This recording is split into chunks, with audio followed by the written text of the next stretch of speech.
Assalamualaikum, apa kabar semuanya? Kembali lagi bersama kita di channel Pelita Malam.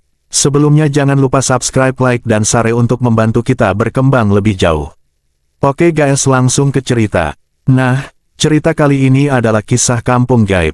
Jarum jam di dashboard truk tua milikku menunjukkan pukul 1 dini hari. Matahari sudah lama tenggelam, meninggalkan kegelapan yang menyelimuti jalanan. Hutan jati yang terkenal angker membentang di kedua sisi jalan. Biasanya, aku selalu menghindari rute ini setelah senja. Namun malam ini, aku terdesak waktu.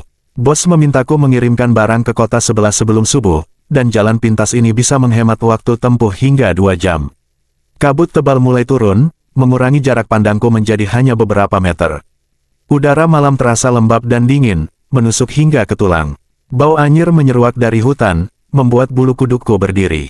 Tiba-tiba, mesin trukku batuk-batuk dan akhirnya mati total. Aku mengumpat, memukul setir dengan kesal.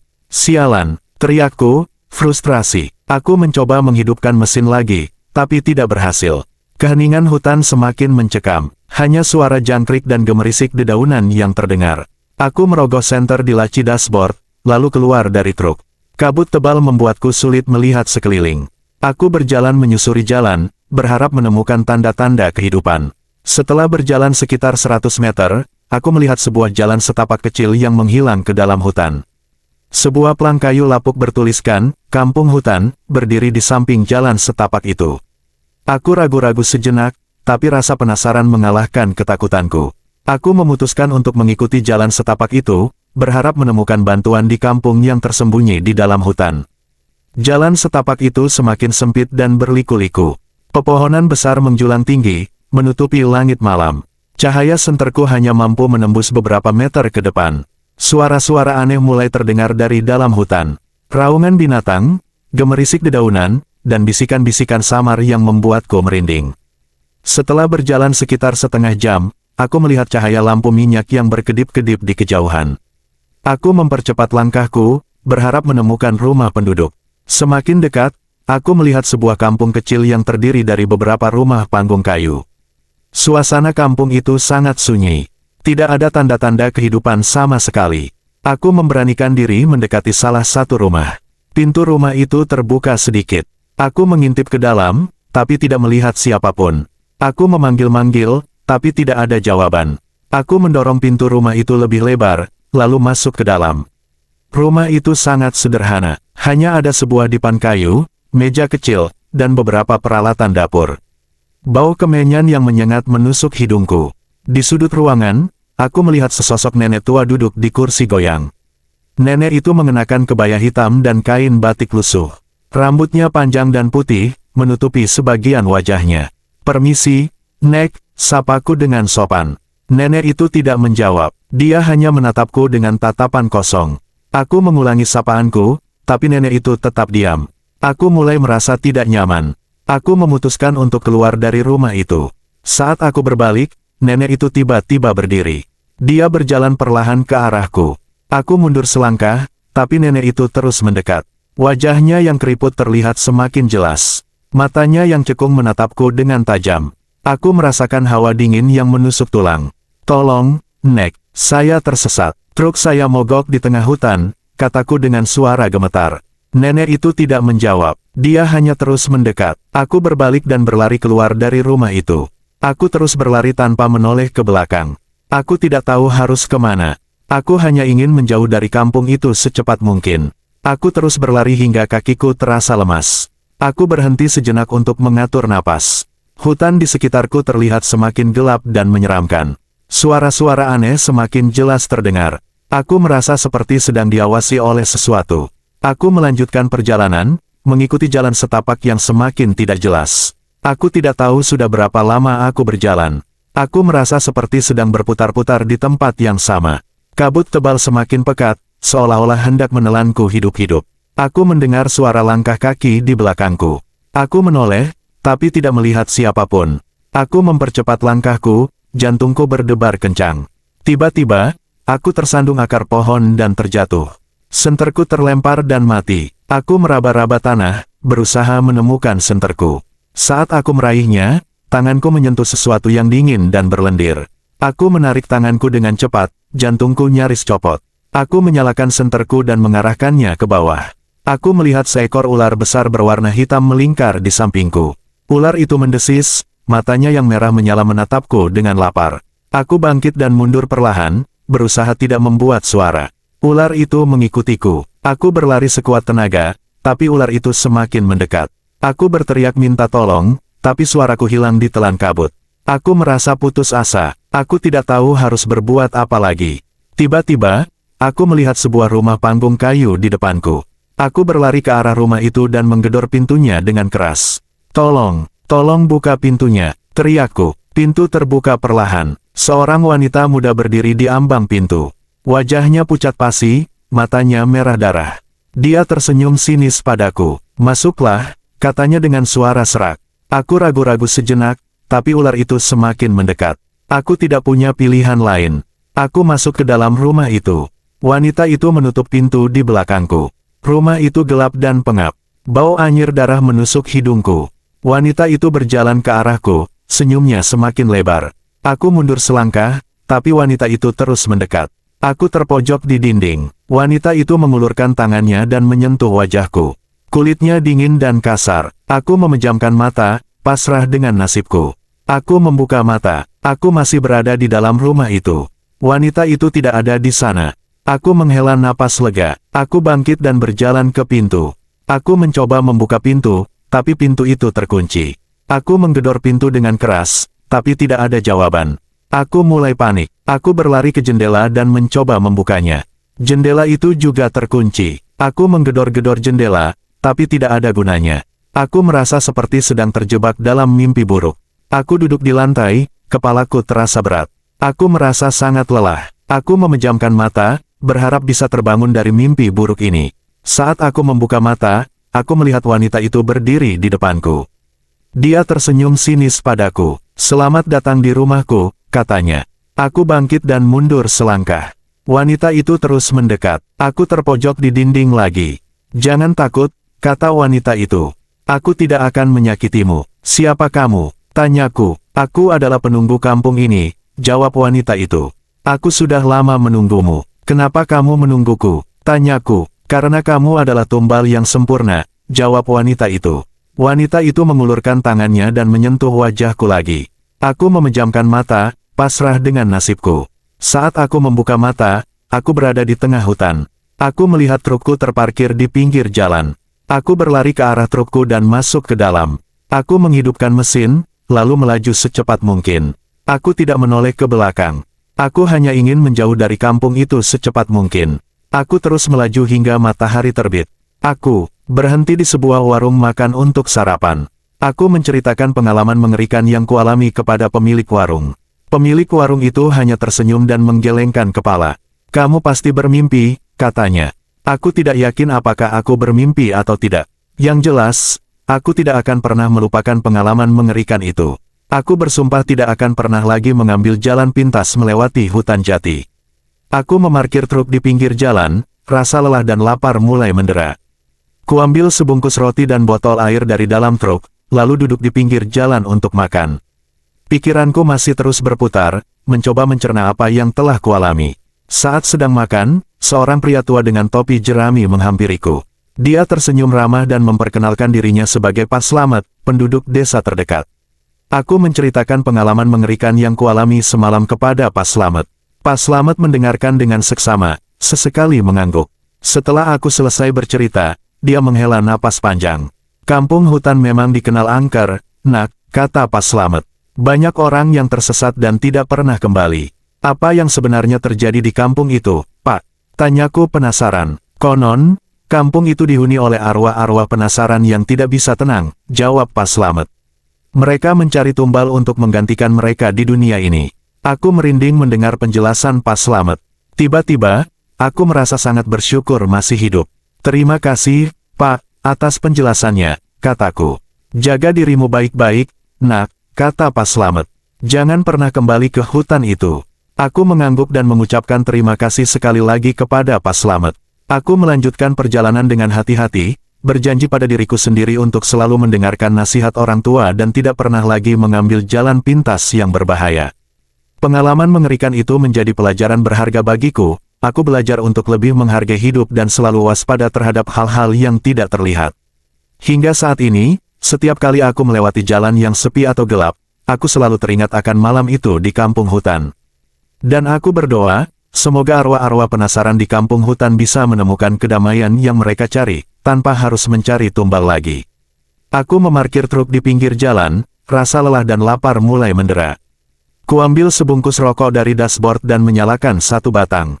Asap mengepul, berbaur dengan kabut pagi yang mulai menipis. Aku memijat pelipisku, berusaha menenangkan diri. Namun, bayangan nenek tua dan wanita bermata merah itu terus menghantuiku. Setelah menghabiskan rokok, aku memutuskan untuk melanjutkan perjalanan. Aku tidak bisa berlama-lama di sini. Barang-barang di truk harus segera sampai tujuan. Aku menghidupkan mesin, lalu melaju dengan kecepatan sedang. Aku berusaha mengabaikan perasaan tidak nyaman yang terus menghantui. Beberapa jam kemudian, aku tiba di kota sebelah. Aku mengantarkan barang ke alamat yang dituju, lalu mencari tempat untuk beristirahat. Aku menyewa kamar di sebuah hotel murah, lalu mandi dan tidur. Aku tidur nyenyak, seperti orang yang sudah lama tidak tidur. Keesokan harinya, aku bangun dengan perasaan segar. Aku sarapan di warung makan dekat hotel, lalu kembali ke truk. Aku memeriksa muatan, memastikan semuanya aman. Setelah itu, aku mulai perjalanan pulang. Aku sengaja menghindari jalan pintas melewati hutan jati. Aku memilih rute yang lebih jauh, tapi lebih aman. Aku tidak ingin mengalami kejadian mengerikan seperti tadi malam lagi. Saat melintasi jalan tol, aku melihat sebuah mobil patroli polisi berhenti di bahu jalan.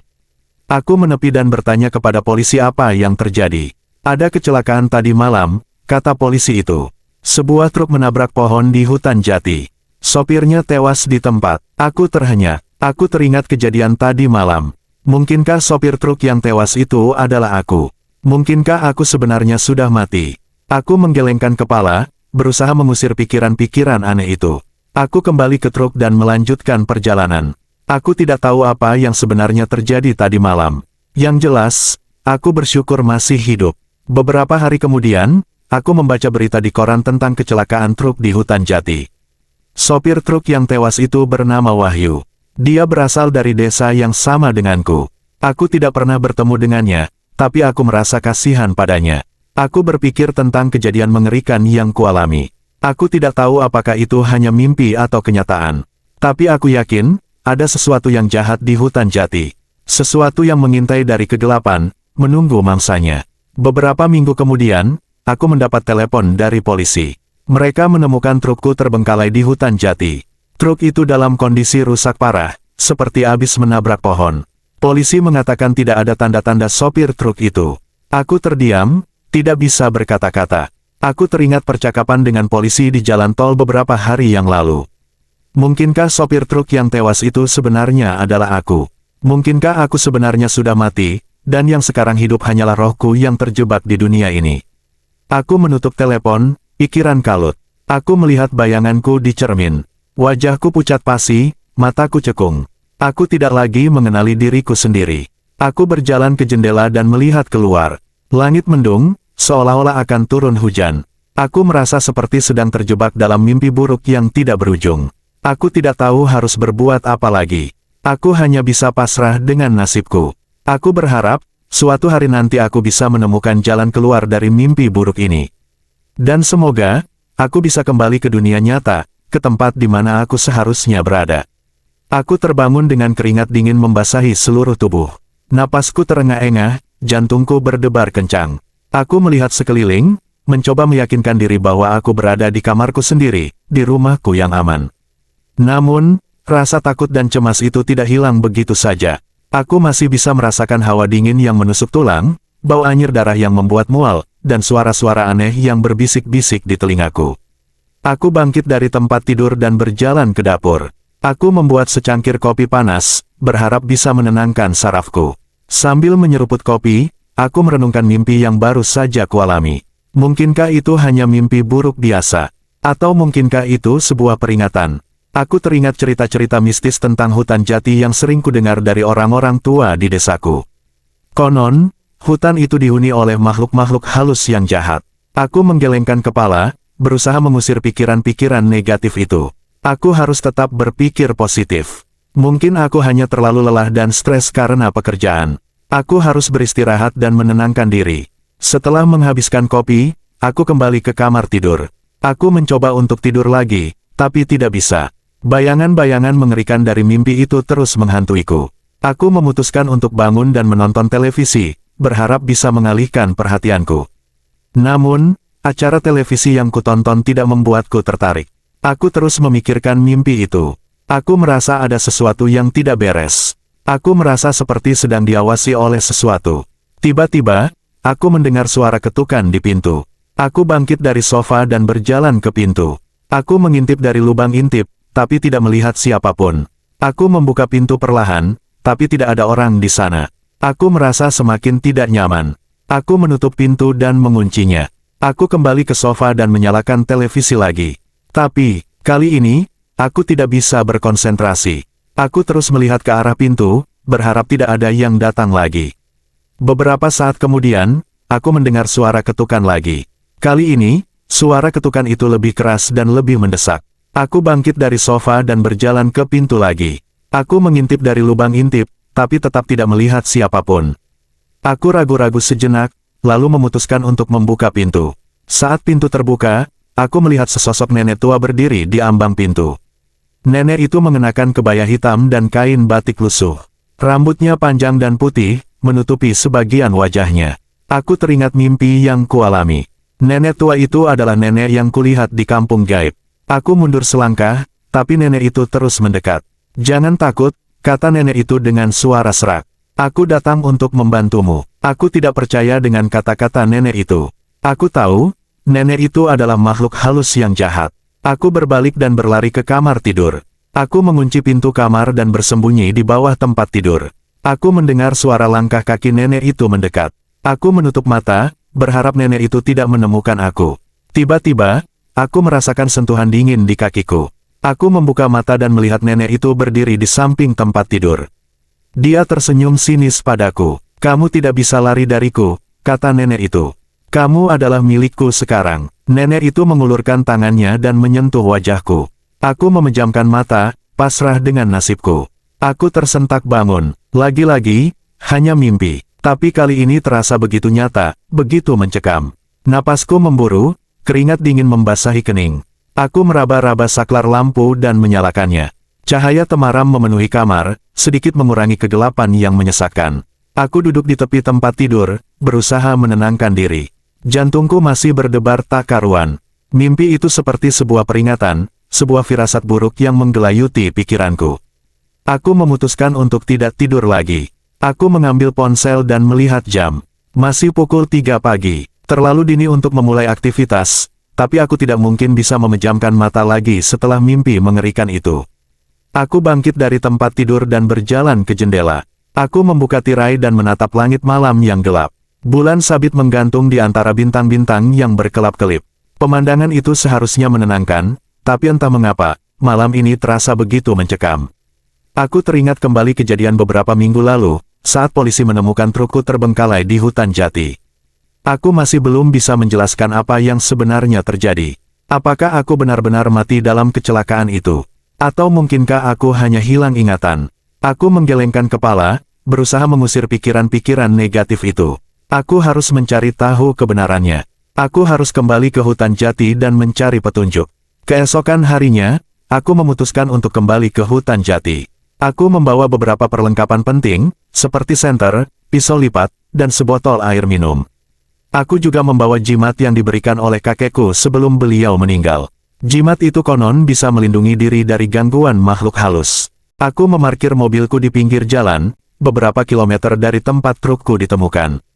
Aku tidak ingin menarik perhatian siapapun. Aku berjalan kaki menyusuri jalan setapak yang menuju ke hutan. Semakin masuk ke dalam hutan, suasana semakin gelap dan sunyi. Pepohonan besar menjulang tinggi, menutupi sinar matahari. Suara-suara binatang malam terdengar sayup-sayup. Aku merasa seperti sedang memasuki dunia lain. Setelah berjalan sekitar 1 jam, aku tiba di tempat trukku ditemukan. Truk itu masih ada di sana, dalam kondisi rusak parah. Aku mendekati truk dan memeriksanya. Tidak ada tanda-tanda kehidupan di dalamnya. Aku melihat sekeliling, mencari petunjuk. Mataku tertuju pada sebuah kain putih yang tersangkut di dahan pohon. Aku mengambil kain itu dan membukanya. Di dalamnya, aku menemukan sebuah foto. Foto itu adalah fotoku, tapi bukan fotoku yang sekarang. Foto itu adalah fotoku saat masih kecil, bersama orang tuaku. Aku tidak ingat pernah memiliki foto itu. Aku tertegun, tidak tahu harus berbuat apa. Aku merasa seperti sedang berada di tengah-tengah teka-teki yang rumit. Aku harus mencari tahu kebenarannya. Aku harus mencari tahu siapa aku sebenarnya. Aku memasukkan foto itu ke dalam saku jaketku, lalu melanjutkan perjalanan. Aku tidak tahu harus kemana, tapi aku yakin, aku akan menemukan jawabannya. Aku akan menemukan jati diriku yang sebenarnya. Hutan jati semakin gelap seiring matahari yang mulai terbenam. Suara serangga malam bersahutan, menciptakan melodi yang menyeramkan. Aku terus berjalan, mengikuti instingku yang menuntunku semakin dalam ke jantung hutan. Tiba-tiba, aku merasakan sesuatu yang aneh. Udara di sekitarku terasa lebih dingin, dan bau anyir yang familiar kembali menusuk hidungku. Jantungku berdebar kencang, firasat buruk kembali muncul. Aku mempercepat langkah, berusaha mengabaikan perasaan takut yang semakin menguat. Namun, langkahku terhenti saat melihat sebuah cahaya redup di kejauhan. Cahaya itu berasal dari sebuah gubuk kecil yang berdiri di tengah hutan. Aku mendekati gubuk itu dengan hati-hati. Pintu gubuk terbuka sedikit, memperlihatkan bagian dalamnya yang remang-remang. Aku mengintip ke dalam, dan melihat sesosok nenek tua duduk di kursi goyang. Nenek itu sama persis dengan nenek yang kulihat dalam mimpiku. Aku tertegun, tidak percaya dengan apa yang kulihat. Apakah ini nyata, atau aku hanya berhalusinasi? Nenek itu menoleh ke arahku. Wajahnya yang keriput terlihat menyeramkan di bawah cahaya lampu minyak yang redup. Dia tersenyum sinis, memperlihatkan gigi-giginya yang menghitam. Akhirnya kau datang juga, katanya dengan suara serak. Aku mundur selangkah, tapi nenek itu sudah berdiri dan berjalan ke arahku. Aku berbalik dan berlari sekuat tenaga, tapi nenek itu mengejarku dengan kecepatan yang luar biasa. Aku terus berlari, tidak tahu harus kemana. Aku hanya ingin menjauh dari nenek itu. Aku terjatuh beberapa kali, tapi aku segera bangkit dan terus berlari. Tiba-tiba, aku melihat sebuah jurang di depanku. Aku tidak punya waktu untuk berhenti. Aku melompat ke dalam jurang, berharap bisa selamat. Aku jatuh ke dalam kegelapan. Aku merasakan tubuhku terbanting di tanah. Aku kesakitan, tapi aku tidak bisa bergerak. Aku merasa seperti sedang sekarat. Saat aku membuka mata, aku melihat nenek itu berdiri di depanku. Dia tersenyum sinis, lalu menghilang. Aku menutup mata, pasrah dengan nasibku. Aku terbangun di rumah sakit. Aku melihat istriku duduk di samping tempat tidurku. Dia menangis terseduh-seduh. Sayang, kamu sudah sadar, katanya sambil memelukku. Aku bertanya apa yang terjadi. Istriku menceritakan bahwa aku ditemukan pingsan di hutan jati oleh seorang warga. Aku dibawa ke rumah sakit dan dirawat selama beberapa hari. Aku terdiam, tidak bisa berkata-kata. Aku tidak ingat apa yang terjadi setelah aku melompat ke dalam jurang. Aku hanya ingat mimpi buruk yang kualami. Apakah aku benar-benar mati dan hidup kembali? Atau mungkinkah aku hanya bermimpi? Aku tidak tahu jawabannya. Yang jelas, aku bersyukur masih hidup. Aku memeluk istriku erat-erat. Aku berjanji tidak akan pernah lagi pergi ke hutan jati. Aku tidak ingin mengalami kejadian mengerikan seperti itu lagi. Beberapa tahun kemudian, aku dan istriku pindah ke kota lain. Kami memulai hidup baru, jauh dari bayang-bayang masa lalu. Aku tidak pernah lagi mendengar kabar tentang hutan jati. Namun, mimpi buruk itu masih sering menghantuiku. Aku tidak tahu apakah itu hanya mimpi atau kenyataan. Tapi yang jelas, aku tidak akan pernah melupakan pengalaman mengerikan itu. Aku akan selalu ingat bahwa ada sesuatu yang jahat di hutan jati. Sesuatu yang mengintai dari kegelapan, menunggu mangsanya. Tamat. Oke guys, sekian cerita dari kami. Kita kembali esok hari di jam yang sama ya. See you.